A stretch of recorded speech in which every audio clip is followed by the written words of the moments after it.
You know that moment when you open a message, read it, maybe even think about your reply, and then for some reason you don't send anything. Not immediately, sometimes not for hours, sometimes not at all. And it's not that you didn't care. If anything, you cared enough to pause. Most people don't see that part. From the outside, it gets labeled quickly. Disinterest, distance, passive behavior, maybe even disrespect. There's an unspoken expectation that if you've seen something, you should respond right away, that anything else means something is off. But that interpretation is often too simple for what's actually happening beneath the surface. Because there's a certain kind of person who replies late, even though they've already seen the message. At a psychological level, response timing isn't just about communication, it's about regulation. When a message comes in, especially from someone who matters, it doesn't land as neutral information. It creates a small emotional shift. Sometimes it's subtle, sometimes it's immediate, but the brain registers it as something that requires attention, interpretation, and often a response that feels right. And that's where things slow down. Some people process social interactions more deeply than others. Their brains don't just skim for meaning, they simulate outcomes. What does this person mean? How should I respond? What tone will land correctly? Is this the right time to engage?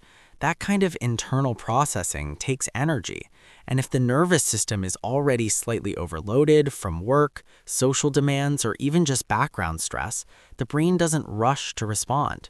It delays. Not as avoidance, but as a form of regulation.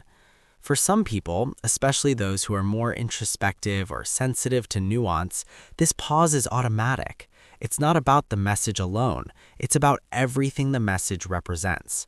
Because replying isn't just typing words, it's entering a moment of connection. And for some nervous systems, connection requires the right internal state.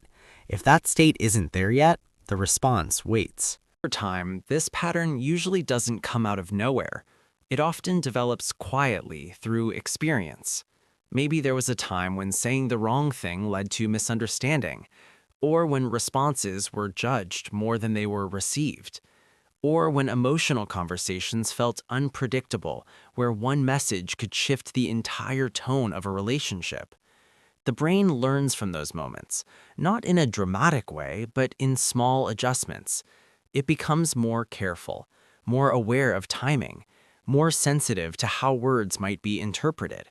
So instead of reacting immediately, it creates space, not because it wants distance, but because it wants accuracy, or safety, or simply a sense of being ready. And it's important to say this clearly. This isn't better or worse than responding quickly. Some people are wired to respond in real time. Others need a moment. Neither approach is more correct. But there is a quiet complexity in the people who pause, because the delay isn't empty, it's often filled with thought, sometimes too much of it. And if you recognize yourself in this, it doesn't mean something is wrong with the way you relate to people. It means your system is tuned to something more subtle. It means you're aware of the weight that even small interactions can carry. And that awareness, while sometimes inconvenient, is not a flaw.